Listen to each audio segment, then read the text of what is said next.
இயேசு கிறிஸ்துவின் நாமத்தினாலே உங்களை நான் வாழ்த்தி வரவேற்கிறேன். இந்த தினமதிலும் கூட நம்ம ஆண்டவருடைய ஒரு வார்த்தை நம்ம பார்க்கலாம். சங்கீத புஸ்தகத்துல 10வது அதிகாரத்துல 13வது வசனத்துல, துன்மார்க்கன் தேவனை அசட்டை பண்ணி நீர் கேட்டு விசாரிப்பதில்லை என்று தன் இருதயத்திலே சொல்லிக் கொள்ளுவானேன் அப்படின்னு சொல்லிட்டு இந்த வசனத்தை நம்ம பார்க்கணும். இது எதை பற்றி அப்படின்னு பார்த்தீங்கன்னா, நம்ம தேசத்துல தீமையான அநேக காரியங்கள், கொடூரமான காரியங்கள், எல்லாம் துன்மார்க்கமான காரியங்கள், அநேக காரியங்கள், ஏழைகளை விதவைகளை ஒடுக்குகிறதான காரியங்கள், திக்கற்ற பிள்ளைகளை ஒடுக்குகிறதான காரியங்கள், துன்பப்படுத்துகிறதான காரியங்கள், கொலை கொள்ளை, எவ்வளோ அநியாயமான காரியங்கள் நம்ம தேசத்துல நடந்து கொண்டுதான் இருக்குது. துன்மார்க்கமாய் செய்கிறவர்கள் அநேகர் நம்ம தேசத்துல இருக்கிறாங்க. அப்ப அவங்க எல்லாம் சொல்லுவாங்களாம், தேவன் கவனியார், தேவன் பாரார், தேவன் நியாயம் விசாரிக்க மாட்டார் அப்படின்னு சொல்லிட்டு அவங்கெல்லாம் இந்த சொல்லிக்கிறதான ஒரு காரியத்தை இந்த நம்ம அதிகாரத்தில் ஃபுல்லாக நம்ம பார்க்கலாம்.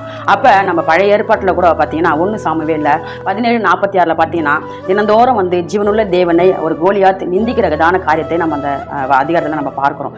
அப்போ தாவீது அந்த கோலியாத்தை ஒரே ஒரு கல்லினால முறியடிக்கிறத காரியத்தை நம்ம பார்க்குறோம்.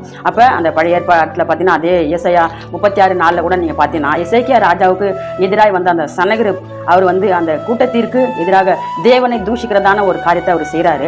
அந்த கூட்டத்திற்கு எதிராக தேவன் என்ன பண்ணுறாருன்னா, ஒரே ஒரு தூதனை அனுப்பி 1,85,000 அந்த எதிராய் வந்த அந்த எதிராளிகளை முறியடிக்கிறதான ஒரு காரியத்தை நம்ம பார்க்குறோம். அப்போ தேவனை தூஷித்தவர்களை ஆண்டவர் என்ன செய்கிறாரு, அந்த துன்மார்க்கர்களை அழித்து போடுகிறதான ஒரு காரியத்தை நம்ம பார்க்குறோம். இந்த நாளிலும் கூட ஒடுக்கப்படுகிறவர்கள், நிந்திக்கப்படுகிறவர்கள், இவர்களெல்லாம் தேவன் ஒரு விசாரிக்கிற தெய்வமாக இருக்கிறார். அவர்களை நம்ம ஜெபிக்கும் போது, ஆண்டவரை நோக்கி நம்ம ஜெபிக்கும் போது நிச்சயமாய் அவர் பதில் கொடுக்கிற ஒரு தெய்வமாக இருக்கிறார். நாட்களில் நம்ம ஆண்டவரை நோக்கி நம்ம ஜெபிக்கும் போது ஆண்டவர் கோலியாத்தை எப்படி முறியடித்தாரோ, அதே போல எசேக்கியா ராஜாவுக்கு விரோதமாய் வந்த சனகரிப் கூட்டத்தை எப்படி ஆண்டவர் முறியடித்தாரோ தூதனை வைத்து, இந்த நாட்கள்லாம் கூட ஏழை எளியவர்களை ஒடுக்குகிற காரியங்களை செய்கிறவர்களை நிச்சயமாய் ஆண்டவர் முறியடிப்பார் என்பதில் எந்த ஒரு சந்தேகமும் இல்லை. உங்களுக்காக நான் ஜெபிக்கிறேன். ஏசப்பா ஸ்தோத்திரம் ஆண்டவரே.